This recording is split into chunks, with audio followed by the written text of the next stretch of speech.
Hello everyone.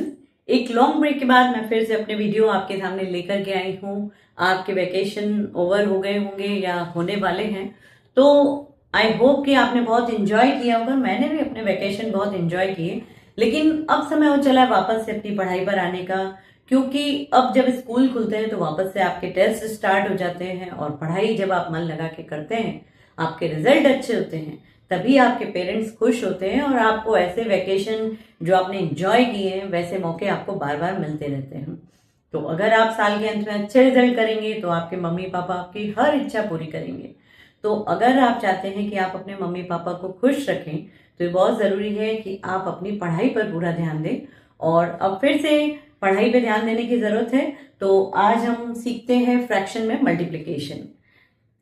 Fraction में multiplication जो करते हैं, वैसे देखा जाए तो मल्टीप्लाई तो नॉर्मल होते हैं, लेकिन इसमें जब फ्रैक्शन है, ऊपर न्यूमरेटर नीचे डिनोमिनेटर जब हमारे पास होता है, तो हमें इसमें किस तरीके से मल्टीप्लाई करना है ये देखना है। जैसे मान लीजिए आपके सामने ऐसा क्वेश्चन है। अब ये क्वेश्चन अगर आपके सामने है और आपको इसमें मल्टीप्लाई करना है, तो हम कैसे करेंगे? इसमें हमें ये देखना पड़ेगा कि कौन किससे कट रहा है। काटना आप जानते हैं, लोएस्ट टर्म मैंने आपको बताया था, मेरा वीडियो भी है इस पे। अगर आपको इसमें कोई डाउट है तो आप जरूर देखिए वो वीडियो। लोएस्ट टर्म में क्या करना पड़ता है, हमें कोई भी दो नंबर लेने हैं और ये दोनों नंबर ऊपर और नीचे के होने चाहिए, मतलब न्यूमरेटर और डिनोमिनेटर। अब चाहे आप 12 और 38 को साथ में ले, चाहे 12 और 15 को साथ में ले, या फिर आप 16 और 38 को भी साथ में ले सकते हैं, और 16 और 15 अगर कटे तो आप उसे भी साथ में ले सकते हैं। हमेशा न्यूमरेटर और डिनोमिनेटर में ही काटा जाता है, ऊपर से ऊपर नहीं कटेगा और नीचे से नीचे नहीं कटेगा। इनको हम लास्ट में मल्टीप्लाई करते हैं। तो जैसे अभी 12 और 38 अगर हम इन दोनों को देखें तो ये दोनों नंबर जो है वो 2 से डिविजिबल है। आप कोई भी ऐसे नंबर से डिवाइड कर सकते हैं जिससे ये दोनों कटे। ऐसा जरूरी नहीं कि आपको 12 से ही 38 को काटना है। तो 12 और 38 दोनों 2 से डिविजिबल है, आप 2 से काटिए। 2 6 जा 12, 2 1 जा 2, 2 9 जा 18। अब ये 6 और 19 नहीं कट रहे हैं। इसके बाद हम 19 को 16 से काटना चाहे तो भी नहीं कटेगा, क्योंकि 19 एक प्राइम नंबर है। तो आप इसे छोड़ दीजिए। अब 6 और 15 या 16 और 15 में देखते हैं कौन कट रहा है। 6 और 15 जो दोनों है ये 3 से डिविजिबल है, तो हम 3 से 6 को काटेंगे। 3 2 जा 6 और ये 3 5 जा 15। अब हमें ये देखना है कि 5 से कौन कट रहा है। ना 5 से 16 कट रहा है, ना 5 से 2 कट रहा है, और 19 तो वैसे भी नीचे के नंबर नीचे से मल्टीप्लाई होते, डिवाइड नहीं होते। तो फाइनली हमारा इसका आंसर क्या आएगा, हम ऊपर से ऊपर का जो नंबर बचा है उसका मल्टीप्लाई कर देते हैं। 16 2 जा 32 और नीचे जो बचा है इनका आपस में मल्टीप्लाई कर लेते हैं। 19 5 जा 95। तो हमारा फाइनल आंसर आएगा ये। अब अगर क्वेश्चन में कुछ और है, जैसे कि आपको मिक्स नंबर दे दिया जाए, तो हम ये कैसे करेंगे? जैसे देख लीजिए, आपको ये क्वेश्चन दे 3 होल 1/2 मल्टीप्लाई 4 होल 2/5। अब ऐसा अगर क्वेश्चन हमारे पास है तो मैंने आपको पहले भी कहा है कि मिक्स फ्रैक्शन से कोई भी क्वेश्चन नहीं होता। मिक्स को हमेशा हमें इम्प्रॉपर बनाना पड़ता है। तो सबसे पहले तो हम इसे इम्प्रॉपर बनाएंगे। कैसे बनाएंगे? ये दोनों नंबर मल्टीप्लाई होते हैं और ये जुड़ जाता है। 3 2 जा 6 और 1 7/2। यहां भी ये दोनों मल्टीप्लाई होंगे, ये जुड़ेगा। 4 5 जा 20 और 2 22/5।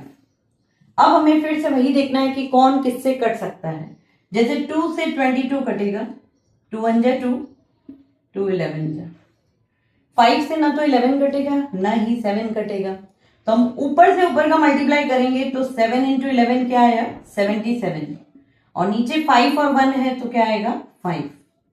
अब कई बार बच्चे आंसर को ऐसे ही छोड़ देते हैं, लेकिन वैसे देखा जाए तो जो अगर आपके पास फ्रैक्शन में मिक्स फ्रैक्शन का क्वेश्चन है तो आपको फाइनल आंसर अगर आपका इम्प्रॉपर फ्रैक्शन आए तो उसे आपको मिक्स में बदलना चाहिए।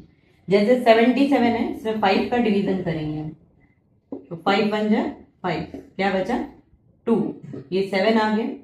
5 5 जा 25, क्या बचा? 2। तो फाइनली हमारा आंसर आएगा ये 15 आ जाएगा सामने, 2 आ जाएगा ऊपर और 5 आ जाएगा नीचे। तो ये हमारा आंसर हो जाएगा। और इससे पहले क्वेश्चन का ये आंसर था। अब इसके बाद अगर क्वेश्चन में कुछ और चेंज है, मान लीजिए कि आपको ऐसे मिक्स में तो दे रहा है, लेकिन उसके साथ सिंगल नंबर दे दे। जैसे मान लीजिए आपको क्वेश्चन ऐसा दे दिया जाए 18 मल्टीप्लाई 6 होल 1/2। अब ऐसे क्वेश्चन को कैसे करना है? तो ये जो 18 है ये एक होल नंबर है, इसके नीचे हम चाहें तो 1 अपनी सुविधा के लिए हम लगा सकते हैं, और ये 6 और 2 का मल्टीप्लाई करेंगे और 1 जोड़ देंगे। 6 2 12 और 1 13/2। अब देखिए फिर से हमें वही देखना है कि ये 18 और 2 किससे कट रहा है। जैसे देखिए 2 और 18 ये दोनों 2 से कट रहा है। 2 1 जा 2, 2 9 जा 18, और 13 बचा ऊपर, 9 ऊपर बचा, नीचे 1 है दोनों जगह। तो अब हम क्या करेंगे, 13 को 9 से मल्टीप्लाई कर देंगे, नीचे 1 और 1 का मल्टीप्लाई होके 1 ही बचेगा।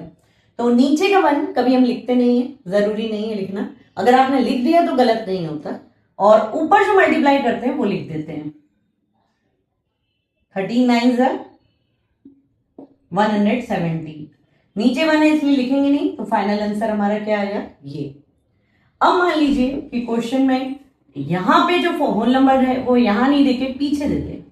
मान लीजिए आपको कुछ ऐसा क्वेश्चन दे दिया जाए, तो आप कैसे करेंगे? आप इसको फिर से चेंज कीजिए। 4 5 जा 20 और 1 21/5 मल्टीप्लाई 35। 35 के नीचे वही 1 लगाना है। 5 से 35 कटेगा, 5 7 जा, नीचे कुछ है नहीं, नीचे का नीचे मल्टीप्लाई किया 1 आया, और 7 का 1 से मल्टीप्लाई हुआ 7 7 2 जा 14। तो फाइनली हमारा आंसर क्या आया, 147। तो बहुत ही इजी है फ्रैक्शन का मल्टीप्लाई।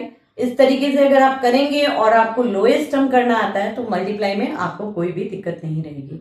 तो बने रहिए हमारे साथ ऐसी और वीडियो के लिए, और हमें कमेंट में ये भी बताइए कि आप क्या सीखना चाहते हैं और किस तरीके की वीडियो हम आपके लिए लाएं। आपके कमेंट्स जो है वो हमारे लिए बहुत मायने रखते हैं, और आपको हमारे वीडियो पसंद आ रहे हैं ये सुनकर बहुत अच्छा लगता है।